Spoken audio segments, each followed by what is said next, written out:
I'm so tired of saying this. The gurus out there are not giving you the full information. You need to have a center part haircut with a medium fade if you want to get girls. And you probably hear a lot of these tips too, but the thing is, they're just not helping. So what I'm going to do in this video is emphasize the things that you can turn her from ew to ooh. Not just the cliche buy new shoes or change your outfit type thing, but real tips targeting specifics. So let's actually break down the deeper tips. What a nice haircut and cleaning up can only mask over.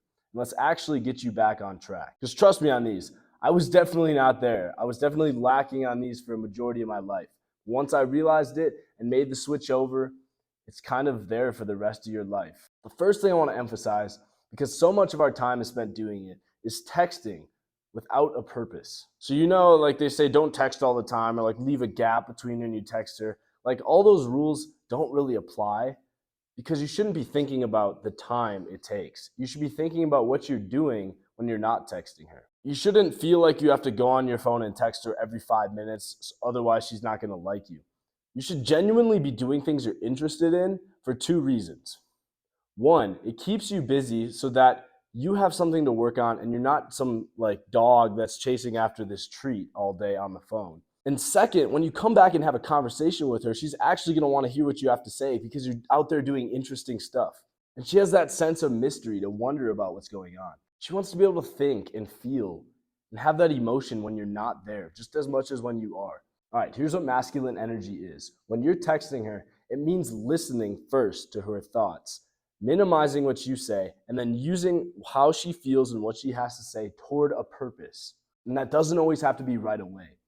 For example, she says, I love elephants. Next week, you say, hey, I'd like to take you to the zoo on Saturday. I'll pick you up at 3 p.m. Let's go see some elephants. What that text does is it puts you in a position of power because you've used a detail that she's provided to you, and you've shown her that you've been listening to her, and on top of that, capitalized that information toward an actual purpose. And she's going to really love you for that. And the specifics matter too, right? I said Saturday at 3 p.m., I will take you. That kind of minimizes all the questions. All she has to do is say yes or no, and she likes that. Okay, another thing, the last thing with texting, emojis do not contribute toward a conversation. I'm going to be honest, especially as a guy.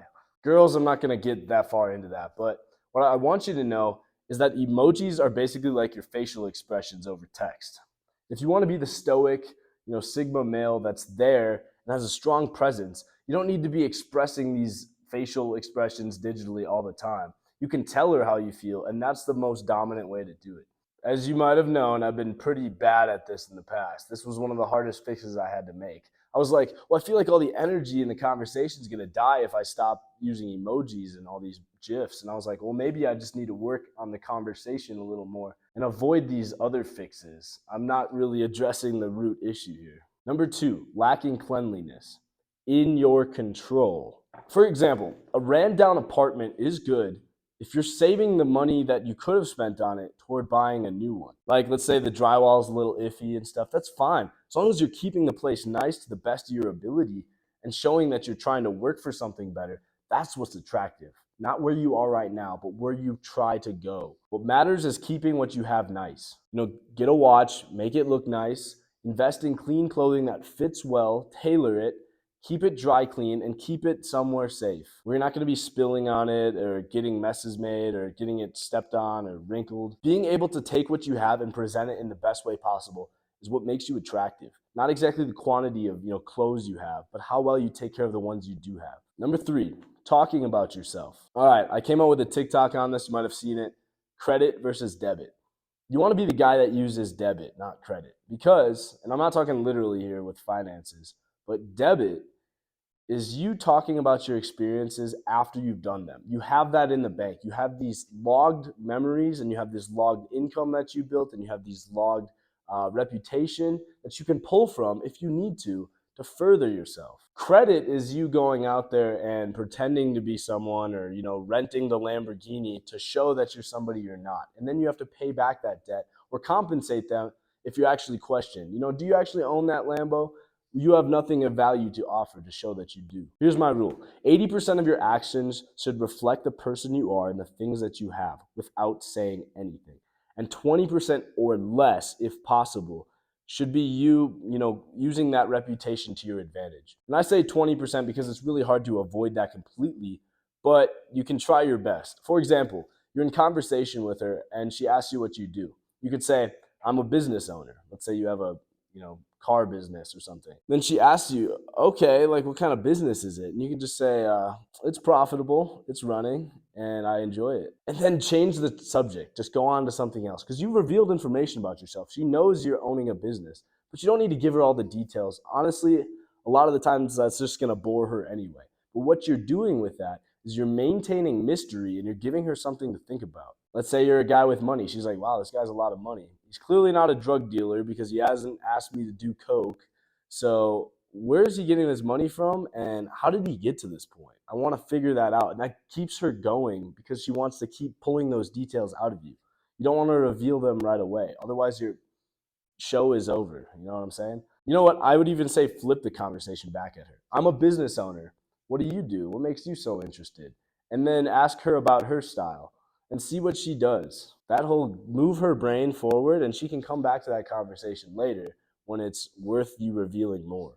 That also gets the facts out, and it doesn't add unnecessary information where you seem all bubbly and like talkative about what you do, and it makes her wonder. Another good line you could say is, what do you do? And you could just say, oh, I don't know, it's something. It's probably not as exciting as what you do, which is, and then let her go from there. There's a difference between narcissism and confidence. Narcissism shows that you are using your ego to gain further advantage in status, reputation, whatever it is.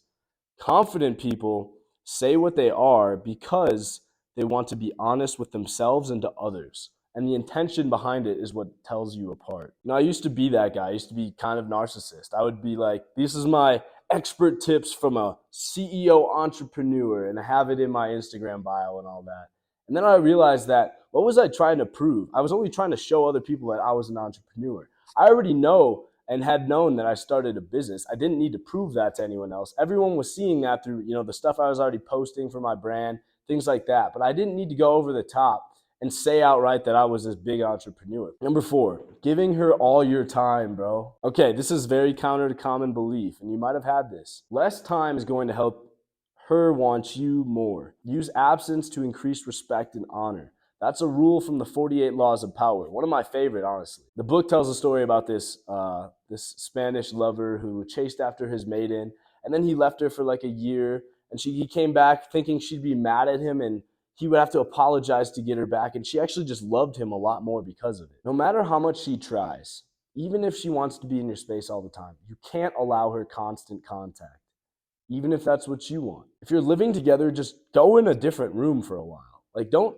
chase after her. If she leaves, don't think it's because you did something wrong all the time. Just keep doing your thing and she'll come back. One of you is at some point going to get a little bit bored with the other person. It just happens, especially if you're in a long relationship. But give each other the space that you can come back when the excitement returns. I use a 2-hour rule. If you're going out with somebody, let's say you're not living together, or even if you are, try not to spend 2 hours in direct contact with each other, sitting next to each other, like a movie, pretty much. Like, once you're done with the movie, kind of go your own way, or go, to the bathroom, or go talk with some other friends or something like that, and then come back.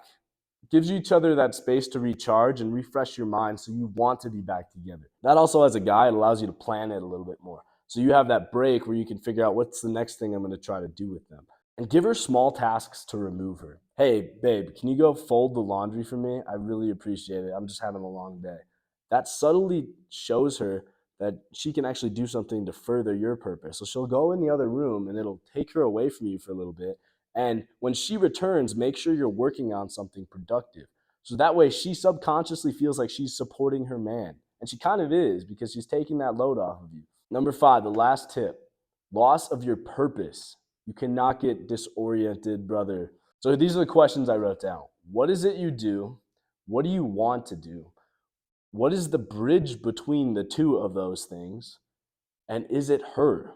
Because it might be. If it is her, you need to respectfully show her and not tell her that she needs to wait until you have made progress first on your goal, and then she can be the reward, because you want her to be that prize.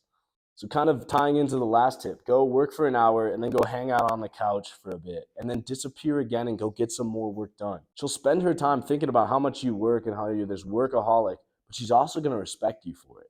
Would you rather have her thinking that you work all the time, than he just sits on the couch playing Fortnite? Like, what's the better approach to the two? If you're going to have an obsession, make the obsession healthy and productive, because it'll just keep making you better and better.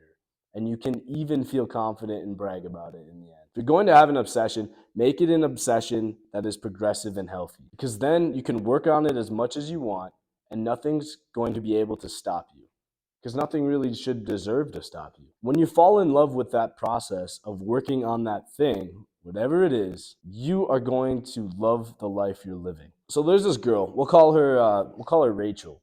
I lived with her for 3 months, probably like a month after we started dating. I like moved all my stuff in for whatever reason. This was one of my early relationships. And here I was just like waking up. She would go into her job as a nurse. And I would sit around. I'd be like doing the dishes for her. I'd be sweeping the floor. I'd be walking the dog. And I just like didn't feel masculine at all. It just hurt. Like I felt this sick feeling in my stomach that I was just like this little wimp boy that was sitting around home waiting for her to come home and provide for me. And you know what? Because I felt that way, like that frustration and that tension that could be felt between both of us, our relationship ended after a few months, probably for really good reason, because I had become complacent. All right, so how can you find your purpose and fix any of these issues? So first of all, I have a new and improved dating course that's dropping in 2 weeks, so you can actually find your masculine frame and your masculine purpose and not stop yourself from working on that while you're going out and dating. It just exponentially increases the amount of results. That's why I call it the 10X program that I'll be providing for you soon. If you guys are interested in that, I'm not going to oversell it.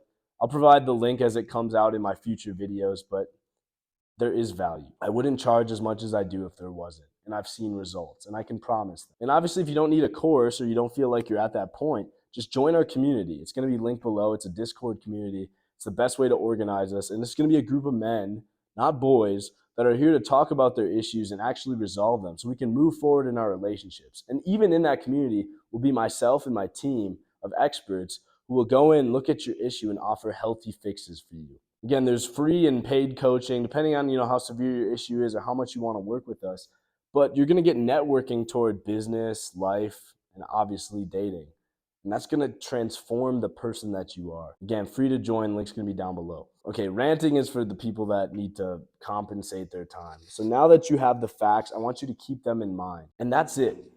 Because being aware of the facts means you now have control over when they're displayed or not, because you know when they're happening. And it's crazy how little old me from high school was able to make subtle changes and tweak my lifestyle, and not throwing my whole life away, but setting myself up for success for the rest of it by just following a few simple fixes and being more aware. These were the 5 biggest tips I could pick out at this point, and the 5 biggest ones I've seen members that I've worked with in coaching address. Trust me, man, this is all going to make a lasting difference in the way that she sees you, and you're going to love yourself more. And loving yourself more, it doesn't make you a narcissist. It makes you confident, because you know who you are. This is Caleb Thomas. I'll see you next time.